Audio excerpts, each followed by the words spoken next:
আপনি ফেসবুকে একটা সুন্দর একটা পোস্ট করলেন, একটা লজিক্যাল একটা বিষয় নিয়ে আলোচনা করলেন। অথবা আপনি চায়ের দোকানে একটা খুব সুন্দর একটা লজিক দিয়ে একটা বিষয় উপস্থাপন করলেন। ঠিক সেই মুহূর্তে আপনার কমেন্টে কিছু মানুষ বলা শুরু করলো, "অনেক বেশি পণ্ডিত হয়ে গেছো না? বা এত লজিক কোত্থেকে আসে? তোমার প্রোফাইল পিকচার দেখলেই তো বোঝা যায় তুমি কিরকম টাইপের খ্যাত।"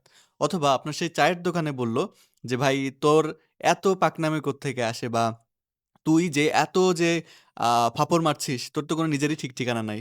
এরকম টাইপের সিচুয়েশন কিন্তু আমাদের মাঝে মাঝেমধ্যে আসে। যখন আপনি এই ধরনের সিচুয়েশনে পড়বেন, তখন আপনার মধ্যে কেমন অনুভূতি হবে? অনেক খারাপ লাগবে না? অনেক রাগ হবে।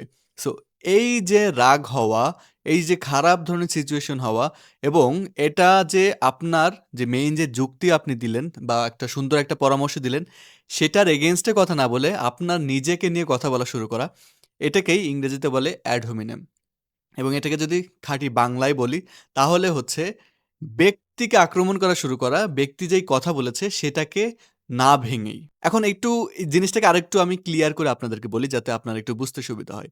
ধরুন আপনি ফুটবল খেলছেন এবং ফুটবলে আপনি বলকে না মেরে কোনো একজন খেলোয়াড়কে আপনি ল্যাং মারলেন। এখন এই মুহূর্তে রেফারি আসলে কি করবে? রেফারি কিন্তু আপনাকে ফাউল ডাকবে, তাই না?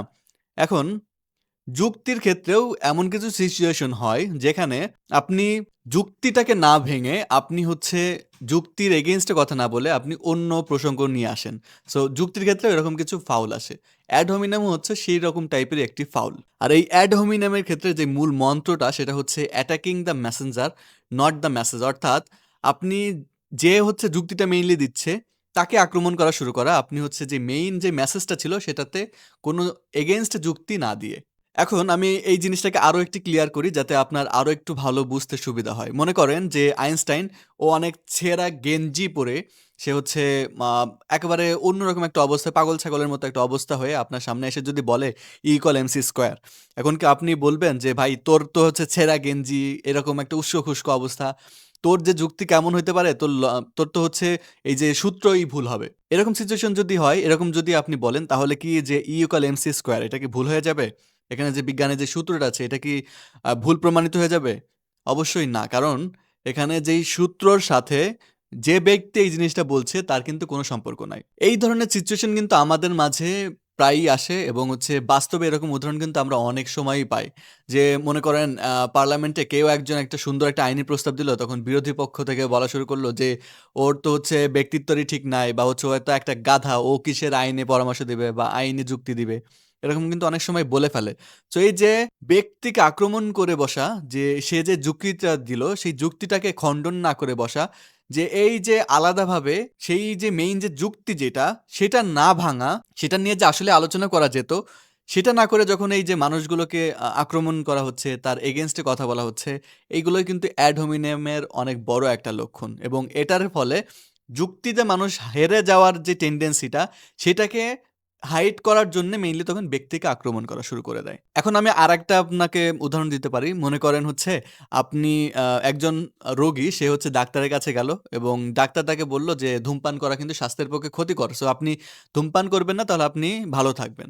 এখন যদি রোগী বলে, "ভাই আপনি আপনাকেই তো আমি গতকালকে দেখলাম আপনি ধূমপান করছেন। আপনি আবার কিসের ধূমপান ক্ষতিকর বলেন? ধূমপান আসলে ক্ষতিকর না।" এখন ওই যেই রোগীটা আছে সে যদি বলে যে, "আপনি ডাক্তার আপনি তো হচ্ছে ধূমপান করেছেন গতকালকে। তাহলে ধূমপান কিসের ক্ষতিকর?" এর সাথে কি কোনো সম্পর্ক আছে?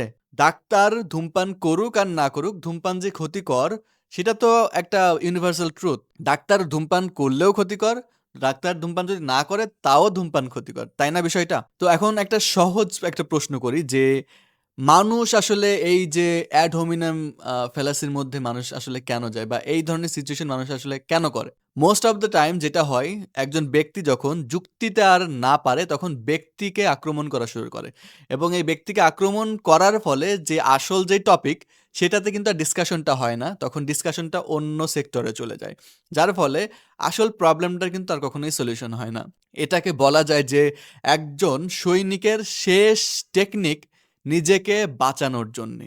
আবার এটাকে এমনও বলা যায় একজন ডুবন্ত ব্যক্তির শেষ একটা আশ্রয়, একটা খড়কুটো ধরে বেঁচে থাকার যে আশ্রয়, সেটাই হলো এই অ্যাড হোমিনাম ফ্যালাসি। সো এখন এই ধরনের সিচুয়েশনে আপনি আসলে কি করবেন?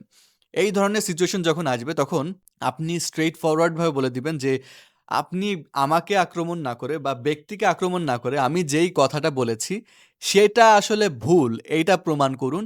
কারণ এই ধরনের সিচুয়েশনে মানুষ যারা হচ্ছে ব্যক্তিকে আক্রমণ করা শুরু করে যুক্তিকে খণ্ডন না করে, সেগুলো হচ্ছে দুর্বলতার লক্ষণ, সেগুলো হচ্ছে পরাজিত মানুষের লক্ষণ।